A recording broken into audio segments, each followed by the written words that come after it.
Good morning and welcome to the Center of Spiritual Living in Santa Cruz. Today, I'm going to be talking about being a compassionate conduit. But first, I want to share that my talk title in the middle of this week was, Where Do We Go From Here?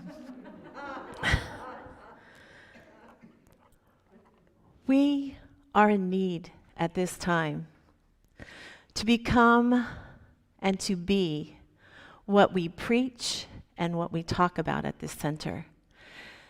To be a spiritual practitioner of our faith, of our beliefs. And now I'm asking you to be a spiritual warrior. It takes so much humility and kindness, self-reflection, and compassion to be a part of this world we live in today. You know, Ernest Holmes says, it's not enough to say that we attract what we think. We become what we think. And what we become, we shall attract.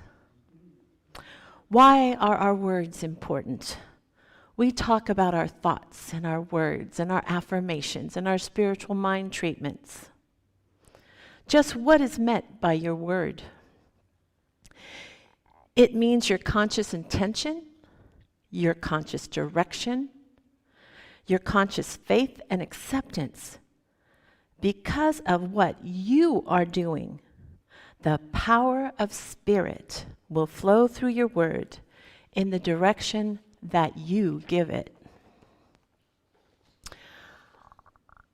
As I came in this morning and I was talking to Lucy, I have several stories and tools to share with you today, but one of the stories that came just like a bolt of lightning to me was a story about Gandhi. During the fight between the Muslims and the Hindus after India won its independence from England, and there was such fighting and terrible killing of one another. This man ran into Gandhi's rooftop home, and he was so distraught, and he said, Mahatma Gandhi, I am going to hell, I'm going to hell. And he says, my brother, what is wrong? He goes, I've just killed a child. And he goes, killed a child? He goes, yes. He said, my 4-year-old son and I were walking down the street, and a Muslim soldier took my child, and he threw him against the wall and murdered him. And Mahatma Gandhi's face was just so full of pain. And he said, and what else? What is going on? And he said, so what I did is I went and found a 4-year-old Muslim boy, and I shot him. And Gandhi's face again became so intense, and he said, oh. He says, I know a way out of hell for you. And the man goes, Mahatma, tell me the way out of hell. Tell me. He goes, you must go on the streets and find an orphaned child, a Muslim orphaned child. You must take him into your home and raise him as your own. He goes, Mahatma, of course I will. Of course I will. And Mahatma Gandhi looked at him and he said, there is one caveat. You must raise him as a Muslim.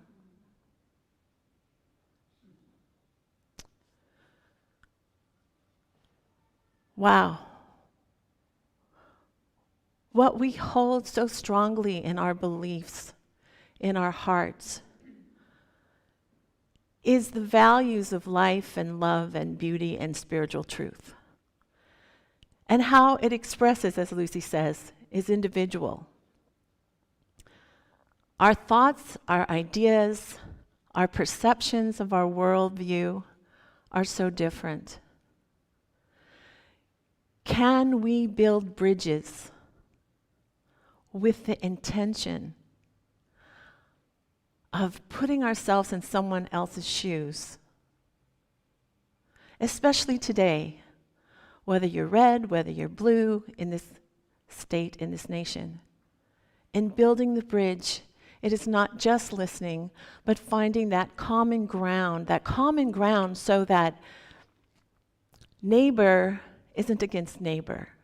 As I walked my dog this week, I ran into so many other neighbors walking their dogs. And the conversation seemed to be the same about this country, where 74 million voted one way and 70 million people voted another way in our political arena.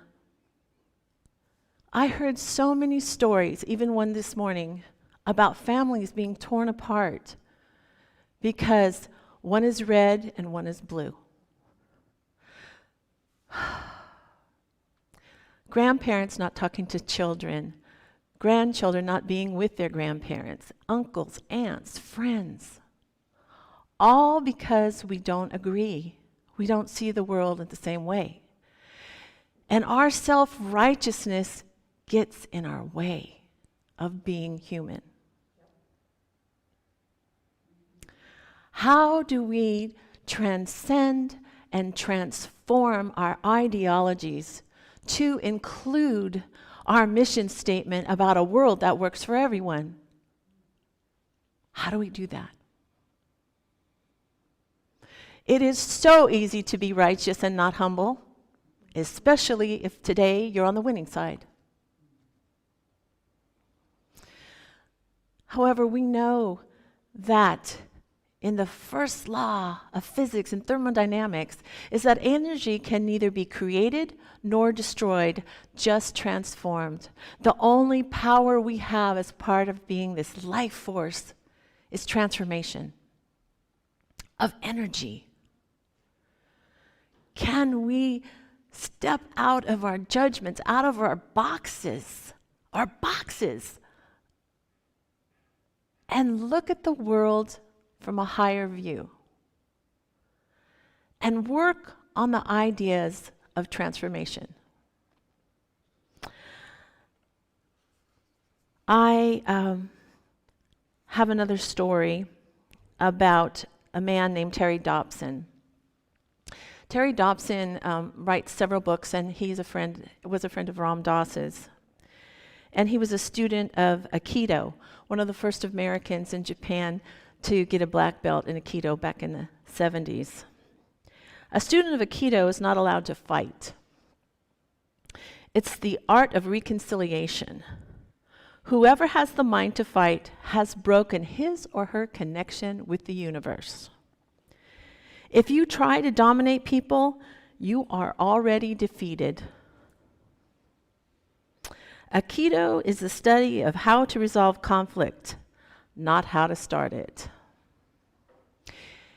There's a story where he's a young man in Japan riding a train, and it's a beautiful day, and there are children and elderly people on the train, and a drunken, homeless laborer comes into the train and starts cursing and frightening people.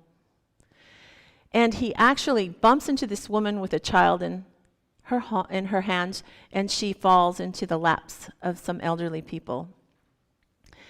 And what happens is that he, being young, felt vindicated that he was going to save the people from this belligerent, homeless drunk. And Terry was standing there, ready to fight, but he couldn't make the first move. And as soon as he was about to make contact with the drunken homeless man and was looking at him, kind of challenging him for a fight, they were just about to go at it when someone in the background goes, "Hey, come here," in this wonderful voice, this lilting voice. And the laborer turned around to look, and there was this little 70-year-old Japanese man in his great kimono, and he was saying, come here, come and talk to me. What you been drinking? And, and the laborer goes, what the hell? It's none of your business. And he goes, hey, is it sake? I love sake. And the drunken laborer's like, what? Kind of taken him aback from his anger. And he starts to tell him, the older gentleman, hey, you know, my wife and I like sake. We drink it every night on our wooden bench when the sun goes down, and we watch our persimmon tree grow. And the laborer's just looking at him, and the man continues to engage him in conversation with such compassion and such happiness. At the end of the conversation, the elderly man goes, I'm sure you have a wonderful wife too. And the laborer stops, and he looks down. He goes, my wife died.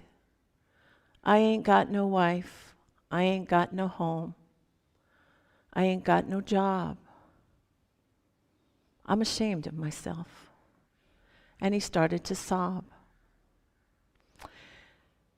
And the older gentleman says, what a predicament. Come here, sit down next to me and talk to me. Come here, sit down. And Terry Dobson, the keto master, was standing there in his well-scrubbed clothes, looking at this. And he said he felt dirtier than the man that was drunk. Because what he had tried to do with muscle and his safe for democracy righteousness, right, was done with kind words and the intention of love and compassion. As he was retreating off the train, he looked back, and this giant of a man with filthy matted hair had laid his head on the lap of this Japanese man and was sobbing. And the Japanese elder man was rubbing his hair and his head and saying, tell me more. Terry Dobson said that was a turning point in his understanding of what it meant to be in combat as an Aikido master when compassion is your weapon. So one thing I know for sure as I give you tools is the first tool is our intention. What is our intention? Jack Kornfield says, be mindful of intention. Intention is the seed that creates our future. Wow. And the Webster's Dictionary says, intention is a design to resolve something or a determination of the mind. Isn't that beautiful? That is my first tool in the Warrior's Toolbox this morning, is be mindful of your intention. The second tool in the magical toolbox is what are we expecting? Webster's Dictionary says, expectancy is the state of feeling or thinking optimistically that something will happen.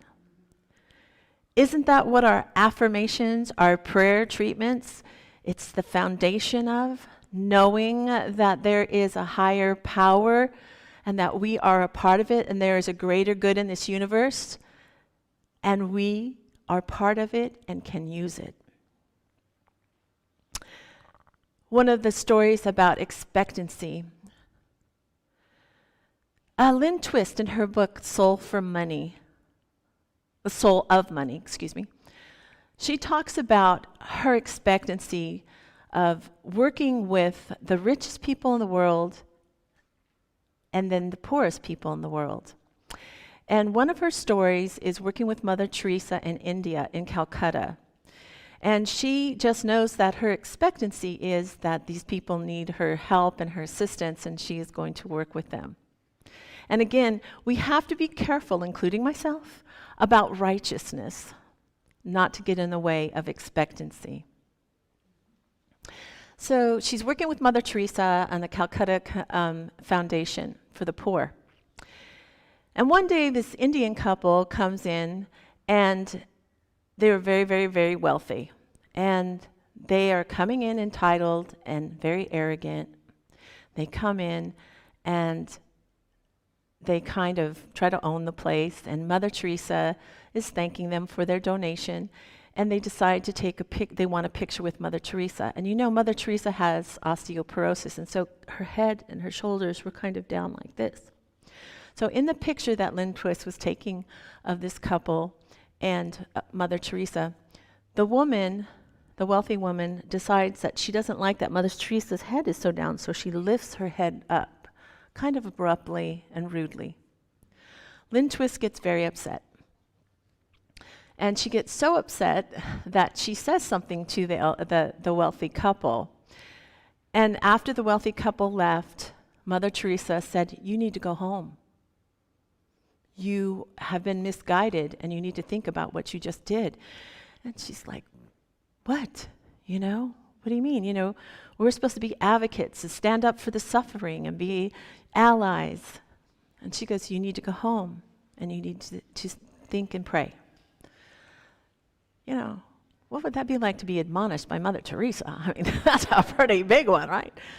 She goes home and she's thinking about it. She realizes she was being righteous. She comes back the next day and Mother Teresa said, "What I wanted you to understand is this.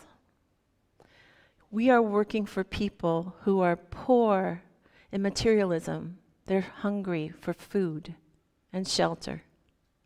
But we also are working for the soul of people and for the people who are impoverished spiritually, who are starving spiritually. And we have to have compassion for everyone because that is our job." We can no more do without spirituality than we can do without food or water. Wow. I have done that in my life, been righteous. How can they think like that? Why don't they think like me? Expectancy, keeping it in the values, the foundation of optimism.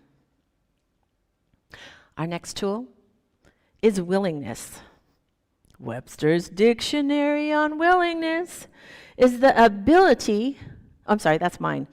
The Webster's Dictionary is the quality or state of being prepared to do something. Mine is the willingness to and the ability to surrender to spirit or to acquiesce to spirit. When I was young in my 20s, I worked for a woman named Terry Cole Whitaker. And I was a practitioner on staff, and my boyfriend had just become a minister on staff. And we were arguing in the hallway about who was right about something. I couldn't tell you what that something was. And Terry came out and caught us arguing, as spiritual beings arguing in the hallway. And she then stopped and she said, "Tamara, can you come here a minute?" I was like, "Oh, I'm going to the principal's office, So I went in there and she goes, "Tamara, I have a question for you." And I said, "Okay." She said, "Do you want to be right or happy?" And I'm sure you've all heard that before. And I thought about it and I said, "Both?" Right and happy? She goes, "Nope, you can only have one." And I said, "Okay, I want to be happy."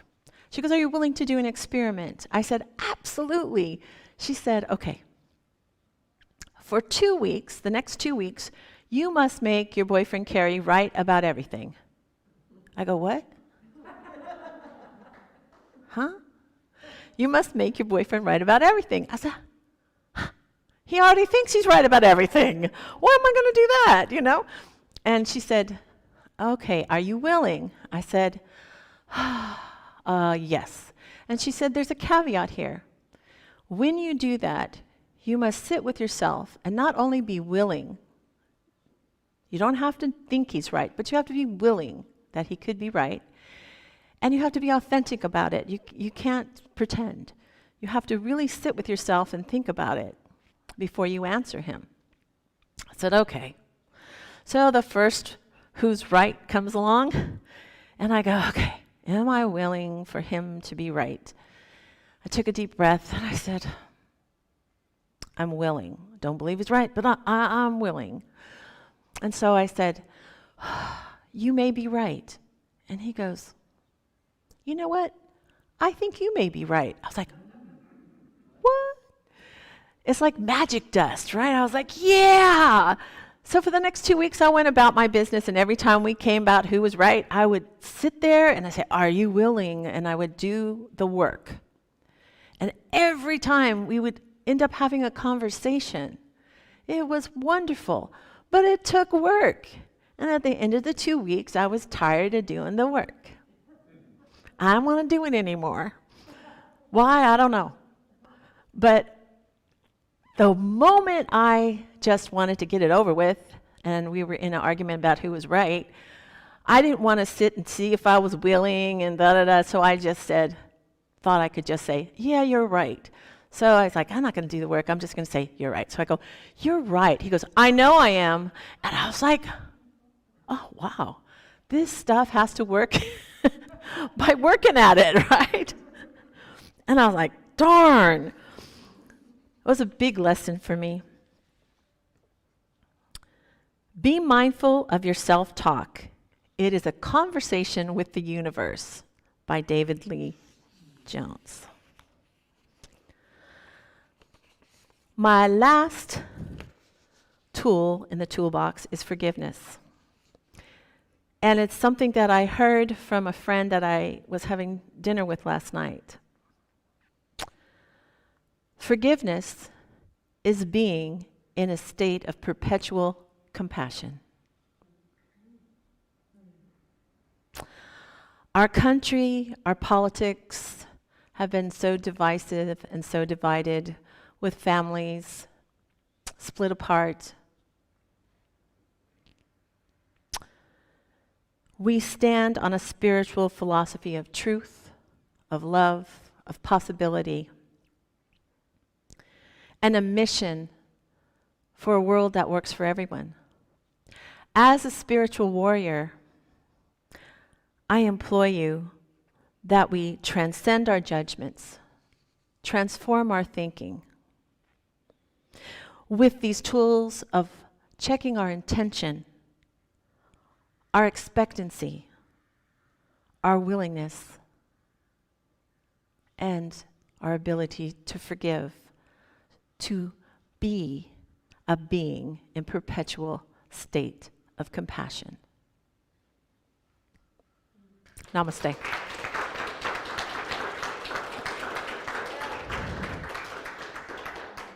Let us go into prayer knowing that there is only one of us here. That God, this infinite present, this infinite principle that we call God, Spirit, universal intelligence, is working through us right here, right now, each and every one of us. It is the life that we breathe, the life that we see, touch, taste, smell, and feel. Our soul is asking us to expand, to go forward, to transform, to transcend. Let us be the conduit of compassion. Let us be that spiritual warrior that says yes to a world that works for everyone by deeply listening, by doing our deep self-reflection and work that must be done by each of us. Must be done. For that is where the transformation blossoms into the peace and the love and the wholeness that can be expressed through us. Thank you for this community. Thank you for Reverend Alice and all the people who work here today with such diligence. Thank you for you out there willing to listen and transform. And so, as I release my word, knowing that the spiritual warriors are spreading that compassion, I say, and so it is. Namaste.